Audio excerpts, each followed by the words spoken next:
Once upon a time, in a land far, far away, there lived a fairy. Her name was Dahlia, but many called her the Good Fairy. She was the most beautiful and kind fairy in the entire world. She always used her powers to help others, and they all looked up to her. This was also the home of another famous, or better yet, infamous fairy, Alette. While Dahlia was known as the Good Fairy, Alette was her complete opposite, so naturally she was given the title of Evil Fairy. One would assume this made them enemies, but they were actually quite close, and Dahlia actually wished they were even closer.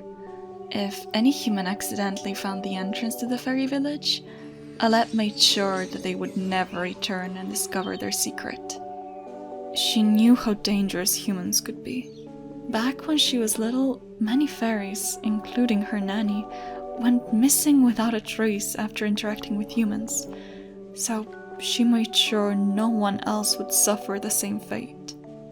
That was until one encounter changed everything.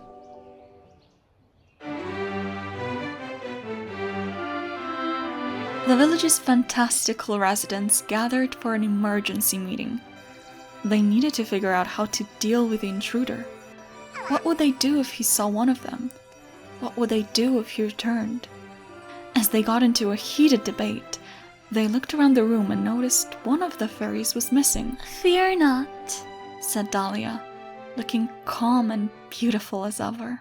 "I am sure that my dear friend is already handling our little problem."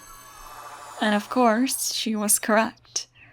When Alette saw a stranger touching the fairy's sacred flowers with his grimy human hands, she knew she had to stop him. No one was going to mess with nature, not under her watch.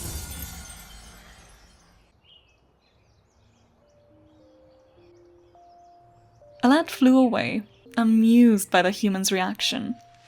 She was supposed to follow the protocol and hide inside one of the fairy houses until the council decided it was safe to come out.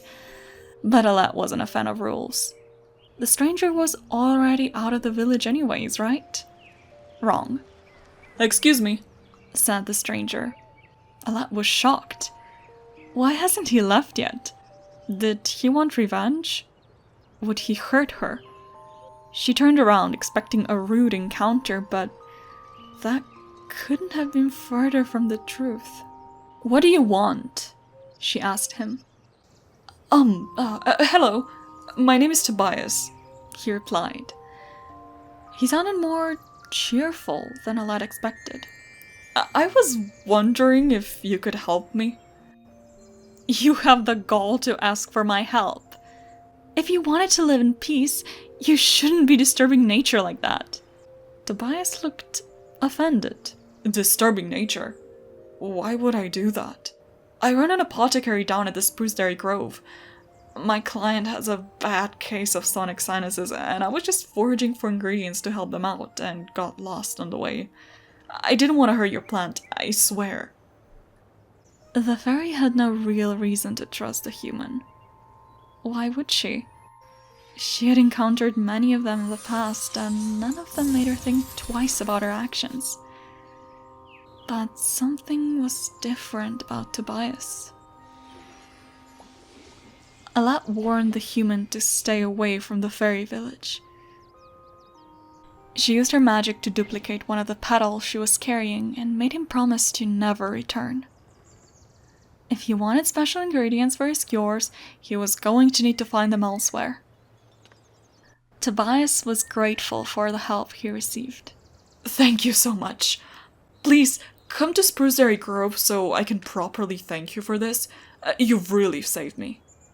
But someone was not so happy with how their interaction went.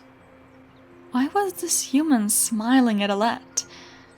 And why was she smiling back at him?